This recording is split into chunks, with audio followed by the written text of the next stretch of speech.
નમસ્કાર મિત્રો, આજે સીધું ને સટના સ્પેશિયલ એપિસોડમાં આપણે ચૂંટણી પંચની ઐતિહાસિક પ્રેસ કોન્ફરન્સની વાત કરવાના છે.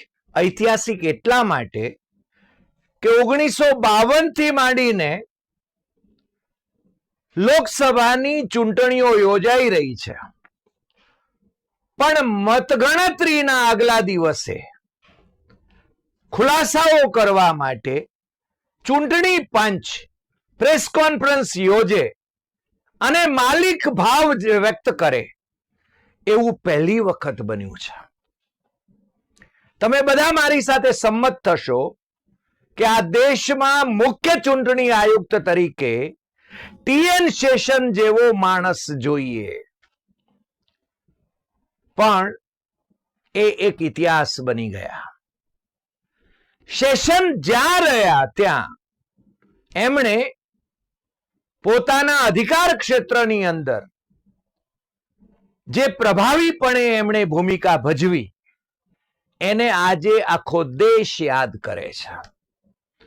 અને અમે તો ઘણી વખતે કહીએ છીએ કે લાકડાની તલવાર લઈને લડી રહ્યા હતા ચૂંટણી કમિશનર તરીકે, મુખ્ય ચૂંટણી કમિશનર તરીકે જ્યારે એમણે કામગીરી બજાવવાની હતી, અને તમામ રાજકીય પક્ષના નેતાઓ એમનાથી ધ્રુજતા હતા.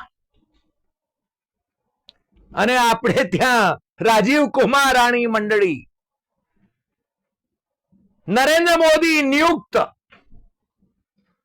ચૂંટણી આયુક્તો બબ્બે બીજા કયા ગરાઓ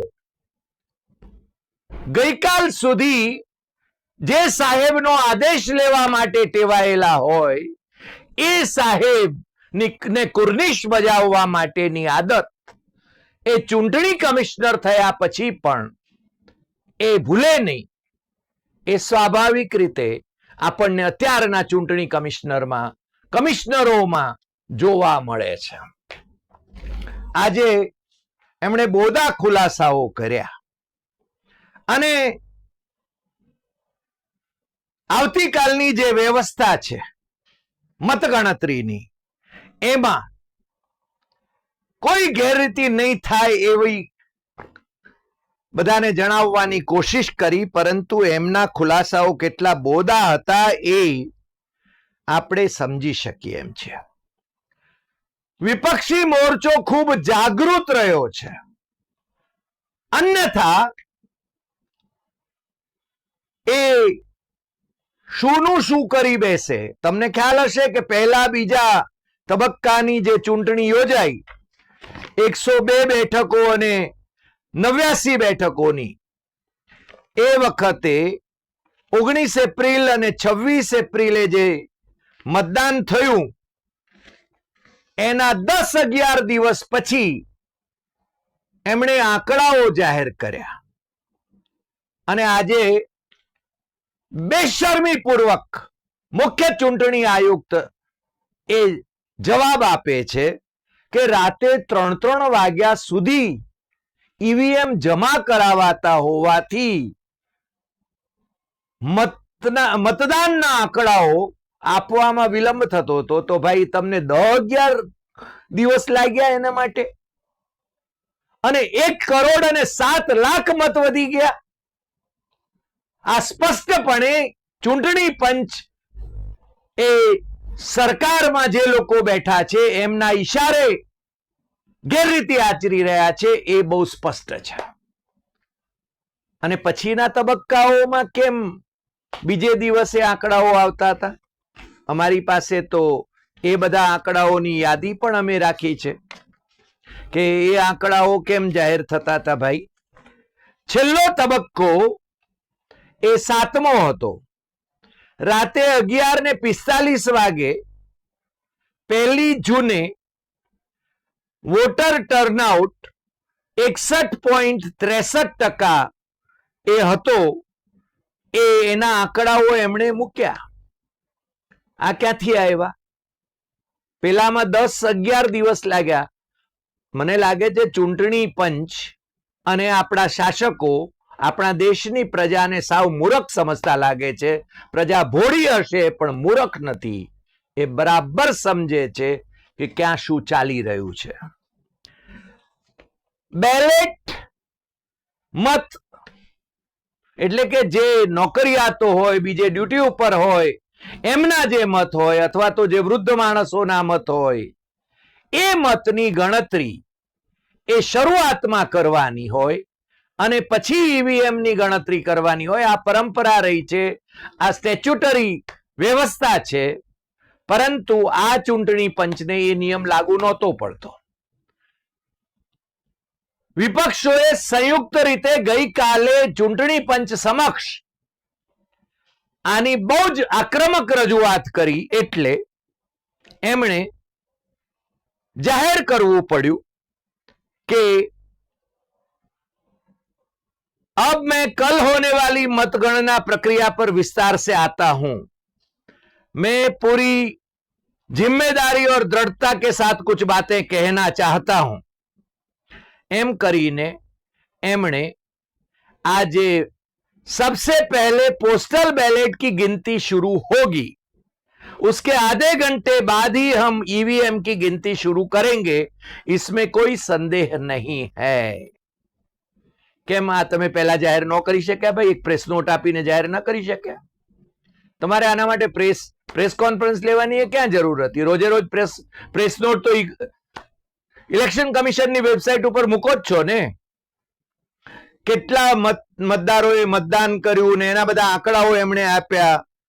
અને એમણે છે ને अगर पोस्ट पोल हिंसा कहीं भी होती है तो इसके लिए हमने पहली बार निर्णय लिया है कि मॉडल कोड ऑफ कंडक्ट के बाद भी कुछ राज्यों में पैरामिलिट्री फोर्सेस रहेंगी. હવે આમાં હું દાળ મારવાની છે ભાઈ? આ સામાન્ય પ્રક્રિયા છે. હિંસા થાય નહીં એની જવાબદારી ચૂંટણી પંચની છે. કારણ કે તમામ ફોર્સિસ, તમામ સરકારી કર્મચારીઓ એ ચૂંટણી પંચને હવાલે મુકાયેલા હોય છે. પ્રજ્વલ રેવન્ના સેક્સ કૌભાંડની વાત હોય તો નરેન્દ્ર મોદીથી માંડીને ભારતીય જનતા પાર્ટીના પ્રવક્તાઓ સુધી, અમિત શાહ સુધી એમ ત્યાંના મુખ્યમંત્રીને બદનામ કરવાની કોશિશ કરે. કોંગ્રેસી મુખ્યમંત્રી છે એટલે. પરંતુ એ ભૂલી જાય છે કે જ્યારે ચૂંટણી જાહેર થઈ ગઈ, આચાર સંહિતા લાગુ થઈ ગઈ, ત્યારથી તમામ તંત્ર એ ચૂંટણી પંચને હવાલે હોય છે અને એક્શન જે લેવાના હોય એ એક્શન ચૂંટણી પંચે લેવાના હોય. આ ચૂંટણી પંચમાં એ તો હેસિયત છે નહીં કે નરેન્દ્ર મોદી ધર્મને નામે વોટ માગે, હિન્દુ મુસ્લિમ કરે, બે ભેંસમાંથી એક ભેંસ લઈ જશે કોંગ્રેસની સરકાર આવશે તો, અથવા 10 એકરમાંથી 5 એકર જમીન લઈ જશે, આવા ગપ્પા મારે તો નરેન્દ્ર મોદીને આવા જુઠ્ઠાણાઓ માટે અથવા તો કોંગ્રેસના મેનિફેસ્ટોમાં જે નથી એ વાતો કરે. મને લાગે છે એમાં ફાયદો કોંગ્રેસને થયો, કારણ કે કોંગ્રેસના મેનિફેસ્ટોનો પ્રચાર લોકોમાં વધારે થયો એટલે લોકોએ છે ને એને ડાઉનલોડ કરીને છે ને જાણ્યું કે ભાઈ ખરેખર આ નરેન્દ્ર મોદી જે કહે છે એવું છે કે કેમ. કોંગ્રેસના મેનિફેસ્ટોમાં મુસ્લિમ જેવો શબ્દ જ નથી અને છતાં હિન્દુ મુસ્લિમ હિન્દુ મુસ્લિમ હિન્દુ મુસ્લિમ ચલાવ્યા કર્યું. અને હવે મતગણતરી આવી, આવતીકાલે મતગણતરી છે. એના પહેલા એક્ઝિટ પોલ આવ્યા. એક્ઝિટ પોલ કઈ રીતે તૈયાર થાય છે એના વિશે ઘણું બધું તમે જાણો છો. અને આજે નવાઈની વાત એ છે કે જી ન્યૂઝે એનડીએની આ એક્ઝિટ પોલની બેઠકો જે હતી એનડીએની, એમાં 100 નો ઘટાડો કર્યો. કેમ એકાએક ઘટાડો થઈ ગયો ભાઈ? આ બધા પોલ છે કરોડોની કમાણી કરવા માટેના હોય છે. અને આ પોલની પોલમ પોલ આપણે ગઈકાલે વાત કરી છે એટલે મારે એના વિશે વધારે વાત કરવી નથી. ચૂંટણી પંચ ખુલાસો કરે છે કે જયરામ રમેશ કોંગ્રેસના જે નેતા છે એ એમ ફરિયાદ કરે છે, લેખિત ફરિયાદ કરી છે એમણે, અને જેનો લેખિત જવાબ પણ પાછો ચૂંટણી પંચે આપ્યો છે. એ કહે છે કે કેન્દ્રના ગૃહમંત્રી અમિત શાહે 150 કલેક્ટરોની સાથે વાત કરી, એમને ધમકી આપી છે કે આ મતદાનની મતગણતરી કઈ રીતે કરવી ને એમાં છે ને એમની પાર્ટીને કઈ રીતે લાભ પહોંચાડવો એની સૂચનાઓ આપી છે, ધમકી આપી છે કે અમે સત્તામાં આવી રહ્યા છીએ વગેરે વગેરે, તો ચૂંટણી પંચ વધુમાં વધુ શું કરી શકે? ચૂંટણી પંચ અમિત શાહનો બચાવ કરવાને બદલે તપાસ યોજવા માટેનો આદેશ આપી શકે. કોઈ પણ ખુલાસો કરવાને બદલે એ એમ કહી શકે કે સુપ્રીમ કોર્ટના નિવૃત્ત જજ અથવા તો વર્તમાન જજ એ આના વિશે તપાસ કરશે. પરંતુ ચૂંટણી પંચ એ તો કયા ગરુ પંચ છે, એ અમિત શાહનો બચાવ કરે છે. અને પાછા જયરામ રમેશને એમણે માગણી કરી કે તમે ગઈકાલે 7 વાગ્યા સુધી એ છે ને આના પુરાવા આપો. જયરામ રમેશે પુરાવા આપવાના. જયરામ રમેશ એને છે ને પાછો પત્ર લખે છે, પણ અમિત શાહ પાછો આજે પ્રેસ કોન્ફરન્સમાં બચાવ કરે છે કે આવું કઈ અમારા ધ્યાનમાં નથી આવ્યું. બીજું, બધા નેતાઓએ, વિપક્ષના નેતાઓએ લાપતા જેન્ટલમેન એવા અને પેલા મીમ પણ બન્યા ચૂંટણી આયુક્તોના, કારણ કે એમણે છે ને કોઈ પગલા લીધા નહીં, મૂક પ્રેક્ષક બનીને રહ્યા. ગાંધીજીના પેલા 3 વાંદરાઓ સાથે પણ એમની સરખામણી ખૂબ કરવામાં આવી. પરંતુ એમણે એના વિશે કહ્યું કે અમે લાપતા નહોતા તો તમે શું કરતા હતા? વડાપ્રધાનની સામે આટલી બધી ફરિયાદો વિપક્ષોએ કરી, છતાં તમે એક સાદી નોટિસ નરેન્દ્ર મોદીને ઇસ્યુ નથી કરી, એક સાદી નોટિસ અમિત શાહને ઇસ્યુ નથી કરી, પણ ઉદ્ધવ ઠાકરેને ઇસ્યુ કરી. ઉદ્ધવ ઠાકરેને તો હિન્દુ શબ્દ પેલા ગીતમાંથી કાઢી નાખવાનું કહ્યું. નરેન્દ્ર મોદી હિન્દુ મુસ્લિમ કરે તો એને કોઈ નોટિસ નહીં. માત્ર એમના પક્ષના અધ્યક્ષ નડ્ડાને અને બેલેન્સ કરવા માટે રાહુલ ગાંધીને બદલે એમના પક્ષના અધ્યક્ષ મલ્લિકાર્જુન ખડગેને એ છે ને એમનો ખુલાસો માંગે. કેમ ભાઈ? ચૂંટણી પંચની પાસે બંધારણીય સત્તા છે, અને સત્તા હોય ત્યારે સત્તાનો જો ઉપયોગ ન કરે તો એનો કોઈ અર્થ જ નથી. આ તો ગવર્મેન્ટ ડિપાર્ટમેન્ટ થઈ ગયું ચૂંટણી પંચ, તો સરકારી પંચ થઈ ગયું. અને સરકારી પંચની જેમ જો તમારે કામ કરવાનું હતું તો પછી એનો કોઈ અર્થ જ નહોતો. બીજું, બેફામ નિવેદનો કર્યા વડાપ્રધાને. પણ નવીન પટનાયક જે 25 વર્ષથી મુખ્યમંત્રી છે એના આરોગ્ય વિશે તમે બેફામ નિવેદનો કર્યા. તમારા આરોગ્ય વિશે કોઈ બોલે તો જેલ ભેગા થવું પડે.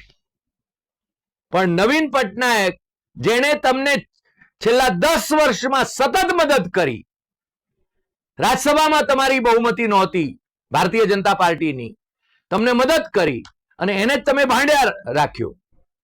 અને એ જ નવીન પટનાયકે પોતે પોતાની તબિયતના વિશે કહ્યું કે મારી તબિયત બરાબર છે.